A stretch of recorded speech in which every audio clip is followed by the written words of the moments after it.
I'm glad you made it. We're going to talk about the soul. Now, the body is, or the human being is a triune being.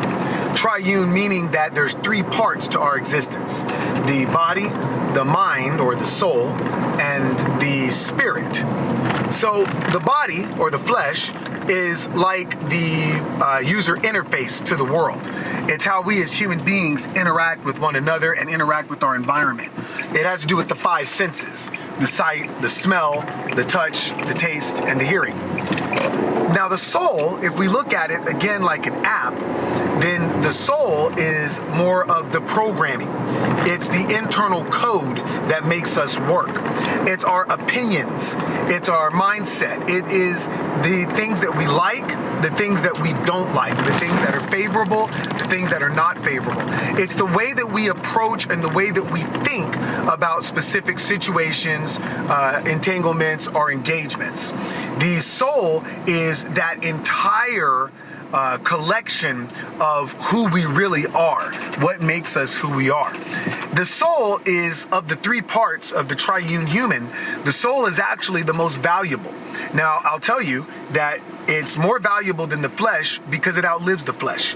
This is why there's an afterlife. That afterlife is for the soul, not for the flesh.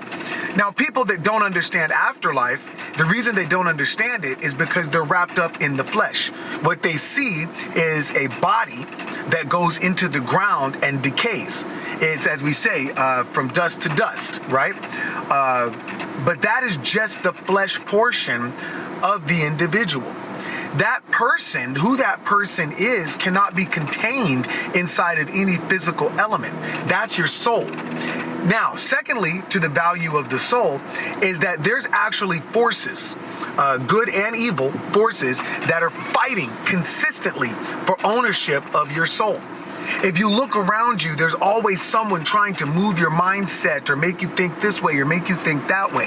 And the truth be it known that these forces are pulling you towards good or towards evil. Or towards pleasure or towards pain. But these things want to entrap your soul. So if you really want to liberate yourself as a person, you have to liberate your soul. You have to liberate your mindset, liberate how you think. Do not be subject to the thoughts or to the impositions of others or of the environment. Your soul is that whole collection that creates an identity that can be communicated over a phone, from a recording, memories. All of these things are a part of what creates and what constitutes your soul. The soul can direct the flesh. The soul takes the interpretations of the flesh and translates that into pain or pleasure. And we'll talk about the involvement of the spirit as well.